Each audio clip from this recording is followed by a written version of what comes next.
With Gina. The news with Gina Grad. Well, R. Kelly posted bail on Monday and is now forbidden from having any contact with females under the age of 18. R. Kelly now he is. Yeah, now. Just in time. He's pleaded not guilty to 10 counts of aggravated criminal sexual abuse as part of 4 separate indictments. So new allegations around the singer popped up this month from 4 women, 3 of whom were underage when they were allegedly abused by him. According to the Chicago Tribune, there are multiple pieces of evidence, including VHS tapes this time, that allegedly show him having sex with a 14-year-old girl. There's new DNA evidence, including a shirt. You know my new series, On the Same Bus Stop Bench? Oh, yeah. Where we take the professor who got busted for saying third floor women's lingerie, and then we take Ray Rice, and we just set him on the bench, and I go, what got you thrown out of the league? That's and trouble in an elevator. What got you removed from your position at the college? Trouble in an elevator. And then they both describe what they did in the elevator. Yeah. Right. Yet they're both out of a gig. I have about 17 of these with Al Franken. I just feel like Al Franken should be on the same bench with R. Kelly going, so what? Wait a minute. Al Franken's out of a gig. He's got experience on SNL. Can he host this show? Just keep a revolving cast of sit next to Al Franken and let's describe what got us fired. Yes, he could. He could. This is the Al Franken vehicle. Right. Different guest. It'd be great. Yeah. It'd be great. Yes. I love how now he's not allowed to be seen with a woman under 18. Like, okay, a judge said it. Well, it's obviously going to stop him. Yeah. He has a lot of reverence for the law. I didn't watch the Lifetime series. Did anyone? The Lifetime doc series about inside his... I did not. Okay, I've heard that it is so insane. Did you watch it, Dawson? It's so insane, and these women, according to the show, are so brainwashed. And I heard, and tell me if I'm wrong, but he makes people sign things the second they walk in, like really incriminating things. So if they ever try to leave, he has it on record that they, vouched, that they stole something or something they wouldn't want to have out there. That they sign a document with him. It makes me think about another great crooner named Michael Jackson, and it makes me also realize that there's no human being who sexually is outside of these two. They are the bookends. I like to think about it. There's nobody who goes, well, he's a little this or a little that. Like, you don't get any further one direction. No. Right. We can all agree that sexually we all land somewhere between these two crooners. God willing. I think so. That's somewhere. Somewhere. Not too close to either side. Right. Try to stay close to the middle on this one. The only difference is R. Kelly's out of cash because it took him 4 days to make bail. Well, the video of him urinating, allegedly, I guess, or the video of him urinating on somebody is 25 years old, It hasn't right? been proven in a court of law. But But this is... there are those who believe. My thing is... I didn't like liver when I was 9, and now that I'm 54, I still don't like liver. And I do like titties, and if you put me into prison and said, you're in prison because you like titties too much, when I got out of prison, I would actually look for titties. Sure. So if you think it's a good idea to urinate on underage kids, then... that's probably not a one-time thing. No, that's in there. No one says to you, don't do that. You go, oh, right. Yeah. Shouldn't do that. I get it. Can do. Yeah, that's not like somebody comes up, someone pitches you a Korean barbecue joint place that's downtown and you go there once and then you walk out and you go, maybe not for me. Yeah. That's not sexually how we work. If you think it's a good idea the first time, it only gets better. Yeah, you only keep looking for if you're, chasing that dragon. You're a priest who likes a 9-year-old, it's not one and done. No. Yes, some of the other What abuse... year was the first R. Kelly Again, I think I was in college. 2002. Oh, there you go. That was 2002? On like a grainy VHS? Wow. Warning Technology signs were has there. really evolved. Yeah. Yeah, Rob Lowe had like a grainy VHS as well. DVDs had just hit the scene in like 2000. That's when I was in college. Did they figure out whether that was him or what? Like, how did that case pan out? But either way, I think they couldn't prove that the girl at the time was a girl, like what was underage. Underage, not a female, but like No, I underage. gotcha. Yeah. boy, I'll tell you who wishes the video technology didn't move along quite as quickly as it did. Robert Kraft. It's like We digitally enhanced your monogram cuffs, right. and Yeah. there are your initials Okay, right right there. there. Your We- ring clearly says Super Bowl. Yeah, we 35. see 4 Super Bowl rings on you, two Yeah. hanging from your necklace. Hey, Art Crafty, bad news. Like, there's probably high-def 4K video Oh, yeah. of him. Back Yeah. in the day, you could have a little of that Wiggle shadowy, around, yeah. figure-y kind of By the way, thing. this is why I can never commit a crime. Oh, my God, no. 'Cause you can't have. It was some other dwarf. Mother Yeah. boy. It was another one. Yeah, it's like I got a conference call with Wee Man and Peter Dinklage every week. We get hey guys, Get your story Be straight. cool. yeah, Be cool. let's be cool. Let's don't do anything. On a happy note, if the shit goes down, you can hide behind a fire hydrant. That's which very is true. not- Very true. Do the old. We looked everywhere. Yeah. Do the old Looney Tunes trick where you tiptoe behind a tree. Yep. Oh, by the way, guess who's yes. going after R. Kelly? Guess who's like Mark the face of this? Garagos. No, No, he's FUBU lawyer. He can't go after. Michael Avenatti. Oh, Stormy Daniels. Really? Yep. Wait, so is he's front going and center. after. He Going says he has after- more VHS tapes to submit. Oh, he's the more victims. Stuff. Yeah. Oh, okay. Yeah, He, of course, he's representing the lady. And Of he course. says there's way better video now, way more incriminating. The VHS thing is very antiquated and old and weird. Makes me think that at some point, like you said, if this is your thing, he probably had to transfer to digital at some third party right. somewhere had to make that transfer. Well, yeah. Also incriminating them. That's You my can't. That's guess. child porn. That's my guess. No. I would have a question for Mark Garagos, and that would be these Michael Avenatti or these Gloria Allreds or these Mark Garagoses, are they famous because they're good lawyers or because they're trying to be famous or some combination of the two? Yeah. Why can't you be both? Yeah. He is a good lawyer. I think, because I've talked to Mark about this. Man knows his stuff. Mark is a student, like he's really a scholar Yeah. of the law, and he will tell you chapter and verse about this versus that and everything else. So he is, and his dad was a lawyer, so Yeah. he's kind of both. But he's kind of Lady Gaga 7 years ago. We're like, with the meat dress and all the weird She whatever. can really sing, bro. Right, but she then sits down at the piano. So Right. it's sort of Wows like everybody. he's the Lady Gaga of attorneys. Like you go, Want to hate him so bad. Please But have that you- be a commercial for You too think talented. it's all about being outrageous and Right. salacious and whatever, and then all it turns out he can back it up. So he's that way. The Gloria Allred, like she probably so. Mark Garagos is in a courtroom right now somewhere. Right. So Gloria Allred does the extraction. She puts the person up, has the press conference, Right. gets the Yes. paycheck, Right. and goes home. Oh. So she doesn't.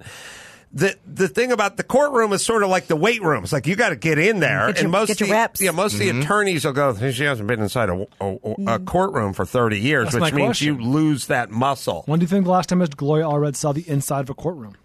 I don't know. Max Apatic. Like to try a case. Right. Yeah, I think it's mostly peek their head. threatening Not and file then something. getting paid and then going home. Organizing press conferences and getting Right, paid. right. So he is that. She is not that. And I think Avenatti's supposed to be a good lawyer, too. But that's according find to, out. I think Garagos told me. Yeah. Because I think Garagos represented. I know you're not supposed to represent yourself, but when you're a good attorney, That's your best defense. Why not? I put up some crown molding the other day in my home. Let's see if there's a fiduciary issue there. Do you? What's the difference? What's the difference? I Yeah. trust me. I told jokes at a dinner party. That's right. I trust you. Yeah, it's fine. I'm not gonna hire someone else to do that. Good stuff. Well, Sorry. while that's being looked up, I have some bad news for you two in here because after The band yesterday's- U2? Who to? Close. Okay. After yesterday's talk about hair bands and biopics, I think we may have accidentally wished something into existence. Oh, no. I've been tweeted about this. Motley Crue's upcoming movie, The Dirt, is making its way to Netflix in March. According to Loudwire.com, the movie is a film adaptation of the band's biography that came out in 2001.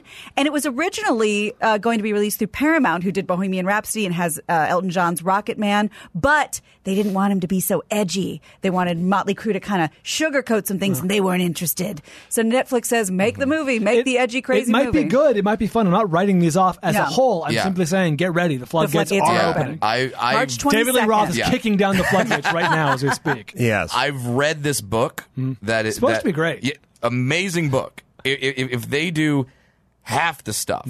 Oh, they plan on doing half the stuff. Okay. He said, Nikki Sixx said in an interview, the opening scene will make you wonder how this was greenlit. Yeah. Wow. I mean, there's a story they tell of Ozzy Osbourne didn't like hanging out with Motley Crue because he thought Motley Crue was too crazy. And that's so as this can be the greatest thing ever, or it can be laughable. Can't wait. Either way. Yeah. Well, we had the same thing after it was it was Ray Charles, then it was Johnny Cash, then it was now Bohemian Rhapsody is just gonna. I'm going to compromise on this because I hate Motley Crue music. So they can do the biopic, but the music has to be Toad the Wet Sprocket. And then I can enjoy the stories and the hijinks and the sniffing of the ants and all the other escapades and hear some good music. Yeah. At the same time, and that'll be win-win. So pitch that to the lads. We gotta start pairing up bands like who have outrageous stories with good bands of good music. Motley Crue's Story with Bruce Springsteen doing the soundtrack. Yeah. He's the one you call Dr. Feel Good. He's the one who makes you feel all right. I think I could pitch it, which is, look, Toad the Wet Sprocket, you guys are a snooze fest outside of the studio. Right. Motley Crue, you guys make horrible music. Why don't we make our peanut butter cup? Instead of Unskinny Bop, it's yes. Yeah. The story Poison. The story of Poison. Music by Harry Connick Jr. That's good. That'd be awesome. All right, what else we got, Gina Grad? Well, this just popped up on my news alert, so maybe we'll flesh it out for tomorrow. But the headline is: Alec Baldwin fears for family safety after Trump's retribution threats. That's really? the headline. What is a retribution threat? So I will get into that tomorrow. Or I can read what it says right here in The Guardian. Please. It says, Let me say this. Trump seems to be distracted and a little out of it. Him? What if... Listen, Alec Baldwin, horrible impression. What if Baldwin got into the Trump makeup? This is the best one. This is a fantastic impression. Out of all the impressions, this one's the best. Old sound guy was really critical. New sound guy is very supportive. So, I like this new sound guy. Damn it. What if Baldwin got dressed up as Trump and then sent a video saying, "You're coming for me, I'm coming for you," and then Trump would get confused because it'd be like when you're in a house of mirrors and you don't see your own reflection 1,000 times. Like waving your arms and looking from the side. Yeah, you ever see like when a dog passes a sliding door and starts barking at its own reflection? It would be the Spider-Man meme come to life where they're just pointing at each other like, wait a minute. Right, which is very small hands, very small, and then it would turn into Harpo Marx on Lucille Ball, and Kellyanne Conway be standing in between them, going, "Which one? Which one? Shoot the fake one. That's right. Shoot the fake one. That's right." Dick Cheney comes out with a shotgun and he's going back and forth. It's a Homer and Krusty situation. They're switching each other. Right. Yeah, they're like, "Wait a minute, only I know how to find the real Trump," and they just hold up a picture of Ivanka. Do you find this woman sexually attractive? Right. Yes. No. Yes. Yeah. So hot. Absolute 10. That's the real one. Well, I'll read you the first couple lines here. It says, Alec Baldwin has spoken of his fear that Donald Trump is stirring up some supporters to exact retribution against him for a satirical performance of the president on SNL, saying the president signals people to become angry and bitter, and then actions flow from there. The actor also offered a joking reply to Donald Trump, Jr., who tweeted and retweeted Bob Bryant. He's a smart guy. That Baldwin's claims he was afraid for his safety were total BS, saying that the president's son would not have a lot of time to watch SNL. Let's see. Oh, and then so the performance angered the president, the last Trump on SNL, who responded on Twitter by saying there was nothing funny about tired Saturday Night Live on fake news NBC. The president asked how the networks got away with shows like this without retribution, and they were very unfair and should be looked into. First Amendment.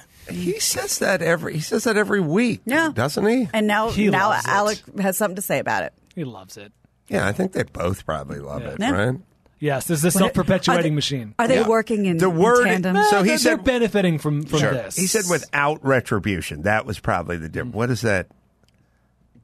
he's saying How do you that's get away the with part this without Paul Wynn. retribution? What I'm saying, like in the past, he would just go unfunny, Right. unfunny. Do you think it's confusing the retribution with like rebuttal? Like, you know, how when you have to give a political party equal time, you know what I mean? Yeah, Is he confusing that?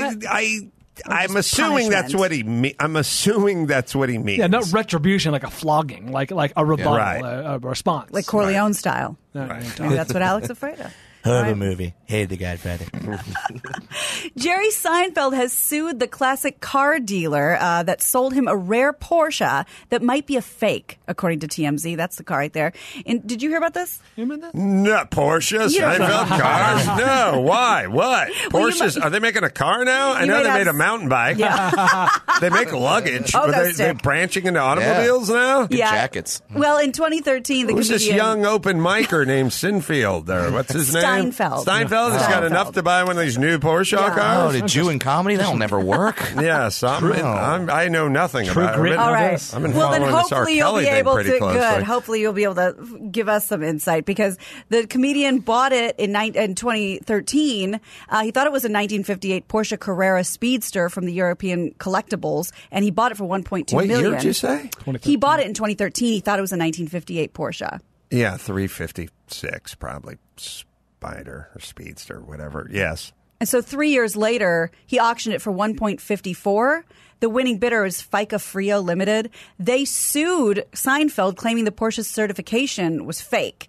So TMZ says that in Seinfeld's lawsuit, he says he relied on European collectible certification when he bought the car. He had no clue it might be fake.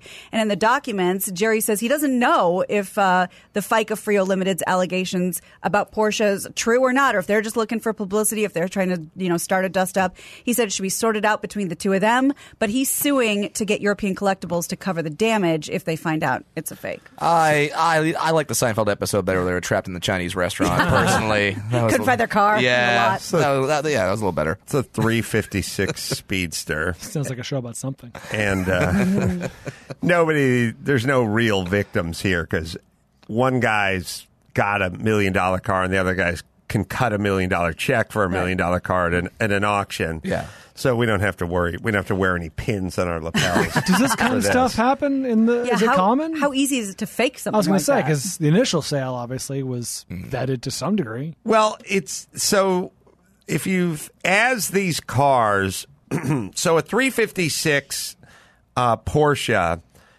they all kind of look about the same. And then there's little bits and pieces that make something special about the car. So it's like the tub, as they call it, this picture of VW Bug.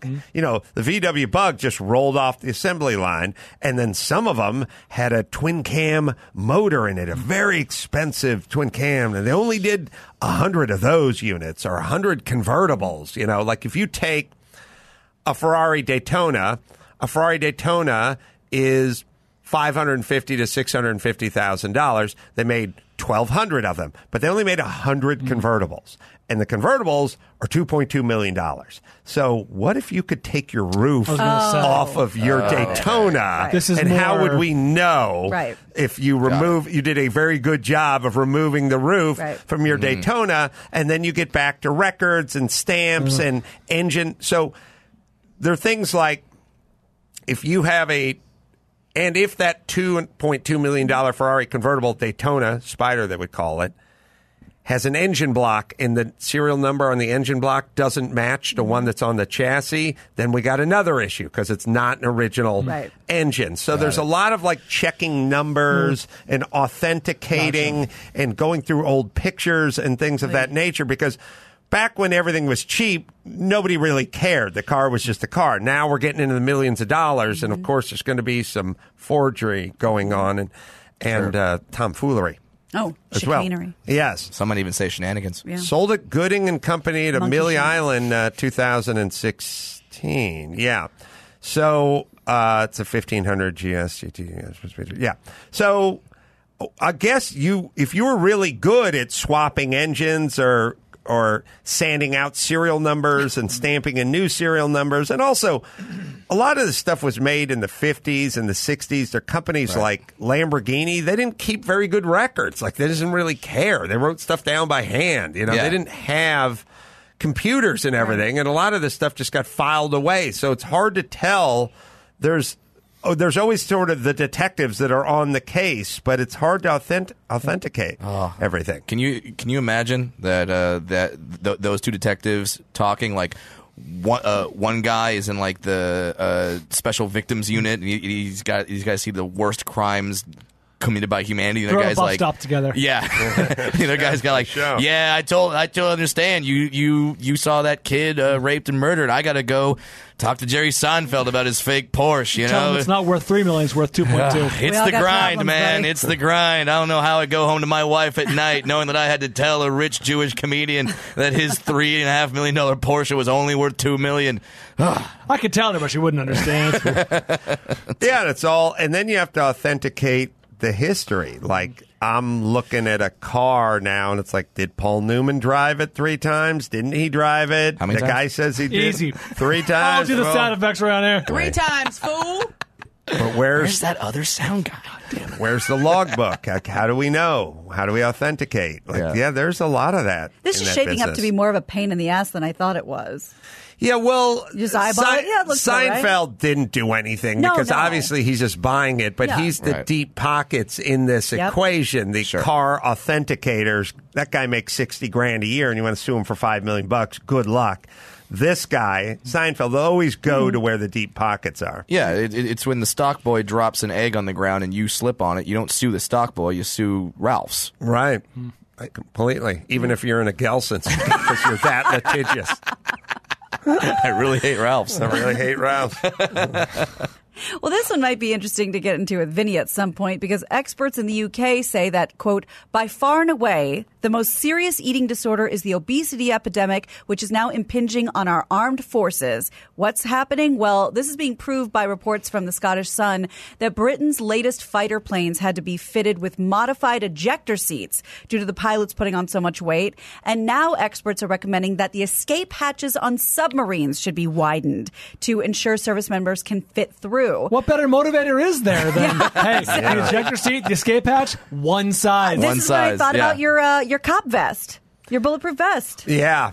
Cops are getting huge too, and I say you get a bulletproof vest your rookie year Yeah. when you're fresh out of the academy at 171, and after 10 years of eating donuts and hanging around handing out chicken ass tickets, that's still your cop vest. If you can't get it buckled in the back, that's your That's on bulletproof you. vest. And that's when they call BradWilliams, who comes in and has a bulletproof moo-moo. That's right. Yep. So be careful, everybody. Let's not modify the airplanes. Let's go on diets. Yeah. How about that? There's a deal. You know, you can't be an F1 driver if you're over 150 pounds, and maybe you shouldn't be flying a Hurricane if you're over 185. Yeah, or, I We mean, just set a little mark there. Yeah, they're not like, well, these jockeys are getting too fat, so now they have to race hippopotamuses or something like that. Like, Right. it's like, no, you still have to be the smallest person and the lightest person to do your job correctly. I think, do they, Maxipata? I think they will add some weight to a horse, to the saddle, to the whatever. I think there is that practice of evening out the weight. And you can check that. By the way, if you're the horse, like, how pissed are you? Like, first off, I got this guy on my back who's just beating. He's just a beating machine. Like, he's the small. All he does is hold a crop and beat my ass while I run my ass off. And now I got another guy adding lead. Yeah. To me, like, what kind of? Is You that- win for losing. Now, is I that get it. You want to go faster. I get it.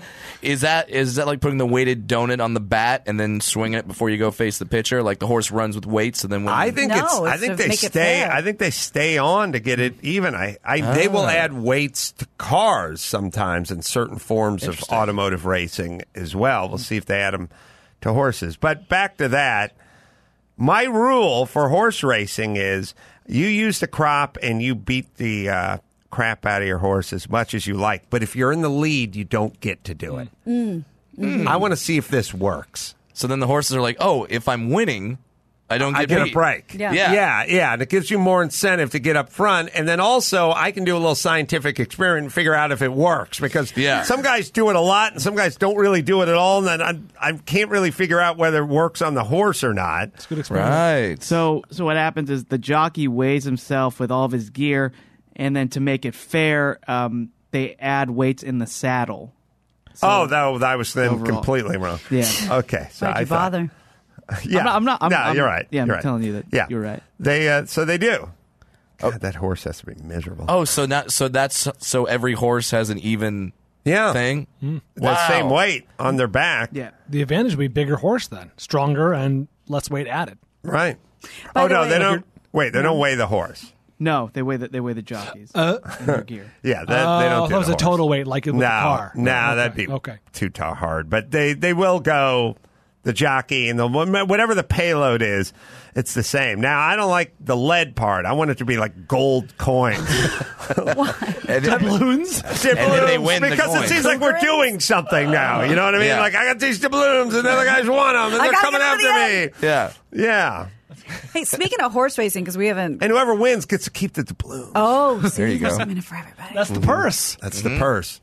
I just saw this. I heard this on the radio, and I'm just looking it up now. I saw they were talking about this is the LA Times. In a tragic 16-hour period, Santa Anita had 3 horses die while racing or training, and this has been like a huge spike in horses dying at the track at Santa Anita. They're looking at the weather, Weighing they're down looking at- saddles. weighing down saddles. No, that's the problem. I know the exercise routines, but there's some huge spike, and no one can really figure out what's going on. It's a sport that is almost inviting this. Like when you Yeah. see how those horses are tuned within a millimeter of their life, you Yeah. know, just all like spitting blood and veins everywhere and everything. And then you see them running in the rain and stuff and someone's beating them. It's not a good life. No. You just think, well, something has to break. And also with the knowledge that you roll your hoof That's and we'll exactly put a what I was bullet gonna in say. you. Right. That's Every time you sprain your ankle, you get killed. that's the threshold for being Yeah. killed. Yeah. Yeah. Yeah, this is going to happen. If they Yeah. did that in the NBA,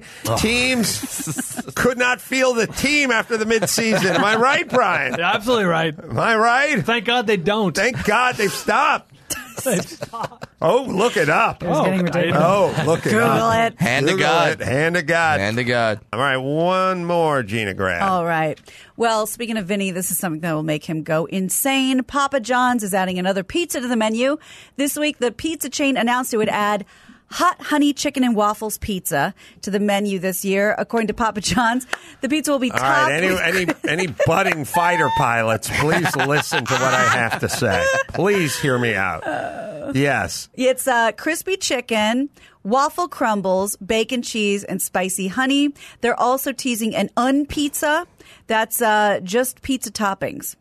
Huh? Yeah, no doughy base. How's that one I work? don't know. Is that just like a lasagna? Like I don't. So there's no. It's NSNG pizza. I don't Oh, know. So okay. it's no sugar, no grain. Yeah. That's interesting. I would like to investigate They that. can, they can call me for my cauliflower crust recipe. There you go. Yeah. By the way, Adam, props to you for the thin crust argument. Always go for the thin crust. I started doing it. Changed my life. You never go back. Oh, Yeah. thank you. And also, see, to me, it's sort of when you go to a restaurant that's not real good, or like I don't know, you find yourself at like an Applebee's or something. It's Let's say you're in fine. Fairbanks, Let's Alaska, say you're in and no Fairbanks. food will be There's no delivered to you. But I'm saying like room service, stuff Yeah. like that.